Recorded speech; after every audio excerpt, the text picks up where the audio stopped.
stuff that makes you broke in 2026, the no buy list 10 minimalistic money rules. Rule number 1, know the real cost of anything before you buy it. Everything costs you money twice. The first cost is the price on the receipt.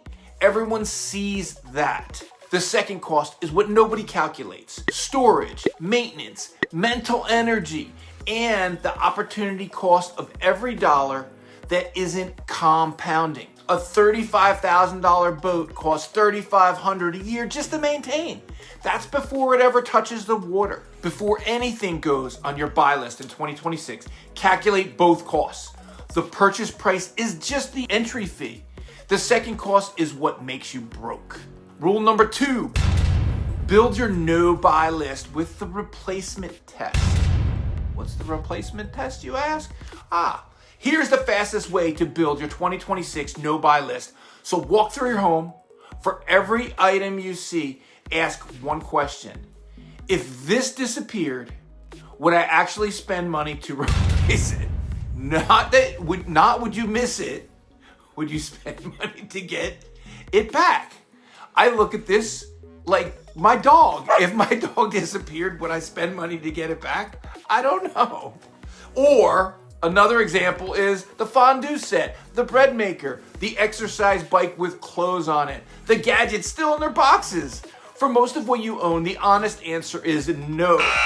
Anything else that fails the test simply goes on your no buy list permanently. Not because it's just 2026, but forever. Because you already proved that you don't need it. Rule number 3, put upgrades on your no buy list. This one rule alone will save the average American $200,000 over a lifetime. A working phone replaced because the new model exists. A reliable car traded in because a neighbor upgraded theirs and you want to keep up with the Joneses. Furniture swap because there's a new style that's trending. Upgrade culture is engineered to feel like progress. It is wealth destruction with better branding. And a simple rule to your no buy list is no upgrades on functioning items. An item stays until it genuinely fails to do its job. Boredom is not failure. A new model exists is not failure. That's a press release. Don't let it become your financial plan. Rule number 4, engineer your environment. Don't rely on willpower. Most no-buy attempts fail here. People treat it like a discipline exercise. White knuckling past the shopping app, resisting a sale email, taking themselves out of the cart at the checkout. Willpower depletes. Every single day it runs out. Your environment doesn't. Build your no-buy system into the environment itself. Delete the shopping apps. Remove stored credit cards from every retailer. Unsubscribe from every promotional email. Enforce a 48-hour wait period on any non-essential purchase. Most purchase desires evaporate within 48 hours if you don't act immediately. So wait, then mirror it on the saving sides. Automate the transfer on payday before you ever see the money. Make saving the default. Make spending an effort. The 48-hour rule alone eliminates approximately 70% of impulse purchases, which is incredible. That's not discipline, that is architecture. Rule number 5, count what you already own.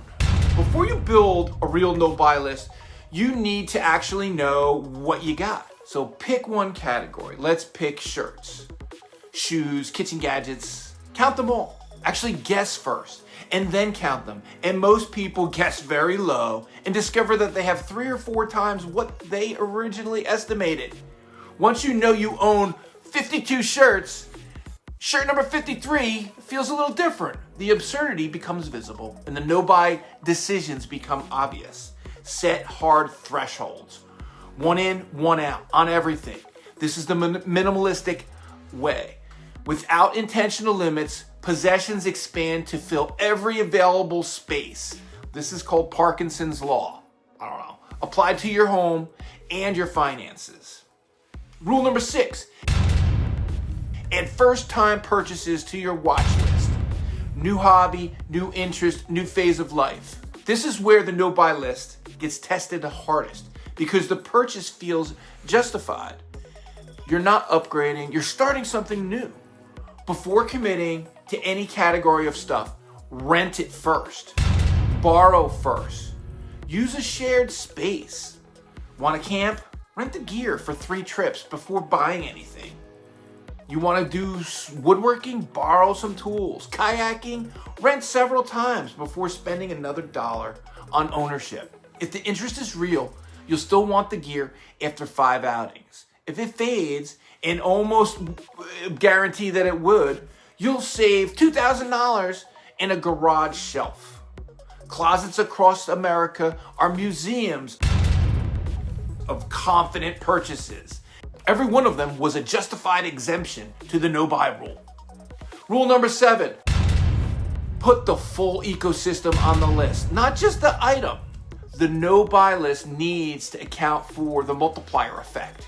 So a boat isn't just a boat, it's a trailer, a hitch, storage, fishing gear, insurance, fuel, safety equipment, maintenance supplies, the truck capable of towing it. Just like a pool isn't just a pool, a motorcycle isn't just a motorcycle. Every major item comes with an ecosystem of supporting purchases that follows automatically. What looks like a $6,000 decision is usually a $12,000 to $15,000 decision. And by the time the ecosystem is fully priced, that's where you end up. Before any major item comes off the no-buy list, map every item it requires to exist in your life. Build the full number, then make the decision on that. Rule number 8, define enough and put everything above it on the list. Here's the trap I watch close up from the broker side. Income comes in, lifestyle upgrades, the new lifestyle becomes the new baseline. Another upgrade is needed just to feel the same progress. So I've sat across from people earning $350,000 a year describing themselves as financially stressed because expenses expand in exact proportion to income. Doesn't make any sense. Break that cycle with one decision. Define enough in writing before your income grows into it. A specific home, a specific car, maybe a certain wardrobe. Write it down. Everything above that line goes on the no-buy list, regardless of what you can technically afford. The person who defines enough at $65,000 in annual spending and earns $160,000 directs $95,000 a year towards financial freedom. The person who never defines enough almost always has nothing and always feels broke. Enough is a number. Write it down. Rule number 9. Measure what you're building, not what you own. The conventional definition of wealth is what you have. The real definition is what you can choose. Can you leave a job that's destroying your health? Can you take 6 months off for a family crisis? Can you start a business without guaranteeing income? Say no to an opportunity that pays well but costs you something more important. Those choices are only available to people with money, with margin. The person earning $220,000 but spending $214,000 has almost none. They are chained to their income. But the person earning $82,000 and spending $46,000 has extraordinary freedom. Your no-buy list isn't about restriction. It's about building the margin that buys you choices. That's the actual product. That's what you're building. Rule number 10. Make decluttering a cycle, not an event. So most people who attempt a no-buy year do a big purge in January, feel great, and then slowly accumulate right back to the starting point by maybe March, April. The purge feels productive. The reaccumulation is invisible. The fix is small and consistent, not massive and occasional. 3 items removed a week, a monthly scan of one category, a quarterly check on overall accumulation trends. That's sustainable. that compounds, and it builds the awareness that prevents the problem from returning. You start to see which emotional states trigger buying and which marketing tactics work on you specifically. Which categories always creep back. Your no-buy list isn't a January project. It's a system, and systems beat willpower every time. The no-buy minimalistic movement is real, and it's growing because people are waking up to something that the financial system never advertised. Stuff makes you broke, not because of the purchase price, because of the storage, the maintenance, the mental load. Every dollar that should be compounding isn't. The 10 rules we covered today aren't about deprivation. They're about building a system where the right financial choice is always the easiest one for you. Own less, think clearer, build faster.